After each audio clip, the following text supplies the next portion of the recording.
Bienvenue dans En Bonne Forme. Je suis Virginie Trinchero, fondatrice d'Admin Excellence. Mon terrain de jeu, l'administratif des formateurs. Et oui, ça peut être fun. Ici, je te partage des conseils concrets pour structurer ton activité, décrocher ton NDA, avancer vers Calliope et des interviews avec des gens du terrain qui ont des choses à dire. Pas de remplissage, pas de longueur, juste ce qu'il te faut pour être en bonne forme côté admin. Bonjour et bienvenue dans ce nouvel épisode du podcast En Bonne Forme. Podcast last minute, puisqu'aujourd'hui on va parler du BPF. Le BPF, vous savez ce que c'est, le bilan pédagogique et financier. On en a un petit peu parlé dans le dernier épisode. Ce dernier épisode qui traitait du NDA, le numéro de déclaration d'activité. Mais là, vous savez qu'il vous reste 5 jours, si vous le faites alors au jour J, en 2026. Nous sommes le 25 mai, vous avez jusqu'au 31 mai 2026 pour le remplir.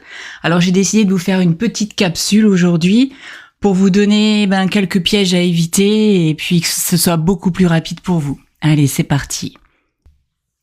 Une chose importante aussi, c'est que si vous avez obtenu votre NDA cette année en 2026, vous n'avez pas besoin de le remplir ce BPF parce que c'est tout frais et le BPF concerne l'année précédente. Alors, le piège numéro 1, c'est de recopier le bilan comptable sans vérifier. Bah oui, parce que le réflexe classique, on ouvre son BPF, on prend les chiffres transmis par le comptable, on copie-colle et basta. Eh ben non.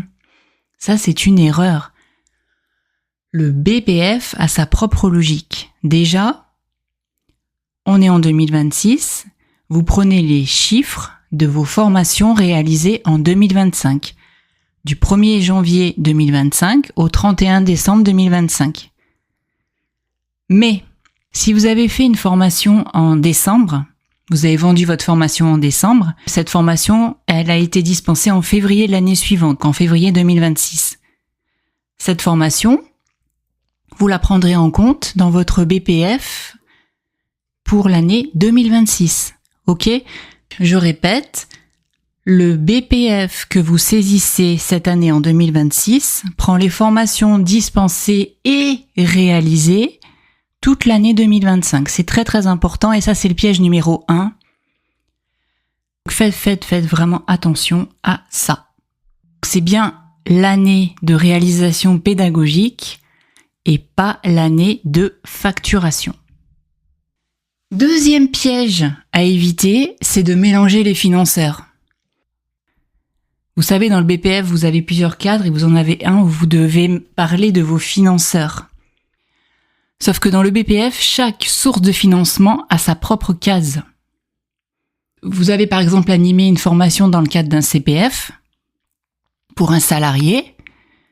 Dans le BPF, vous faites attention à bien saisir que c'est du OPCO, financement OPCO. Faites attention de ne pas mélanger les financeurs aussi, ça c'est très important. Vous savez que il y a une case où vous devez rentrer entreprise, apprentissage, professionnalisation, etc., demandeur d'emploi, OPCO, France Travail, tout ça.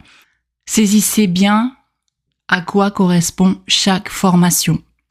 C'est pour ça que j'ai créé un fichier Excel pour ceux qui n'ont pas de logiciel pédagogique, qui vous permet de saisir tout au long de l'année ou en last minute, si vous le faites là, aujourd'hui, pour le saisir vite fait, ce qui vous permet de bien remplir les bonnes cases et ensuite d'avoir un récap automatique pour pouvoir après saisir en ligne votre BPF.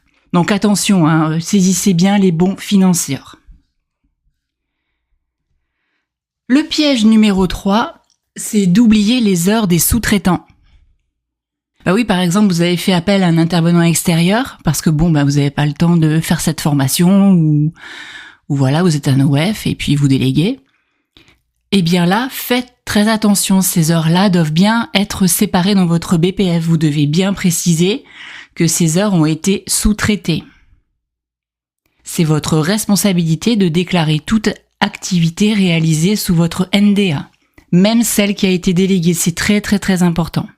Après, c'est très facile, vous avez les contrats, vous reprenez les contrats, de sous-traitance et puis vous les remplissez dans le fichier. Tout bête.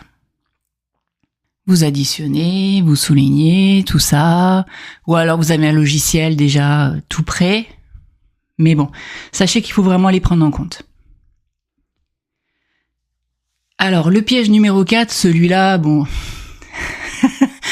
Franchement, vous pouvez l'éviter, parce que c'est des énormes incohérences qui font clignoter les algorithmes, parce que bien sûr, comme vous saisissez votre BPF en ligne sur mon activité de formation, vous le savez, comment on fait pour saisir, je vais pas revenir là-dessus. Si vous saisissez 500 000 € de chiffre d'affaires et vous avez fait 10 heures de formation avec 2 stagiaires, wouh, là ça va faire warning. Il y a un algorithme à Paris, à Lille, à Marseille, à Bordeaux qui va clignoter grave.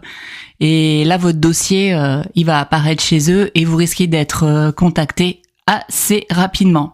Donc très très important, avant de valider votre BPF, relisez tout. D'accord ? Comme si vous étiez un contrôleur, c'est important. Est-ce que les volumes, les montants, le nombre de stagiaires racontent vraiment une histoire cohérente ?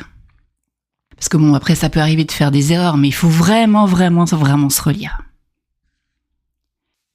Et puis le dernier piège, ça c'est le piège du last minute, c'est-à-dire on garde le meilleur pour la fin, on remplit le BPF le 30 mai à 23h, ou au pire le 31 mai au matin, et puis entre-temps on a des appels, on a une formation à faire, et puis voilà, on retrouve pas les émargements, surtout celle de janvier, 2025, on est d'accord là, parce que là on saisit le BPF de l'année 2025. Donc voilà, les papiers vous les avez paumés. Enfin bon bref, évitez le mode urgence, on est d'accord. Ou alors sinon, si vraiment vous êtes en panique, soit vous téléchargez le fichier que je vous mets en description, soit vous me contactez, soit vous avez un logiciel dédié et vous pouvez me contacter aussi pour vous aider à le remplir. Alors, en conclusion, aujourd'hui,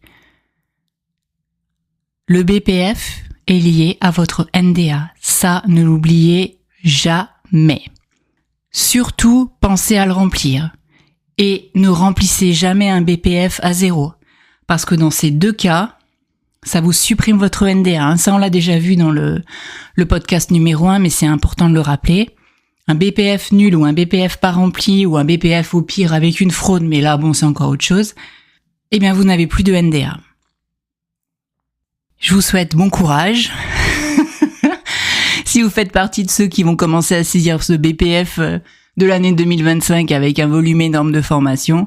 Et puis sinon, écoutez, contactez-moi.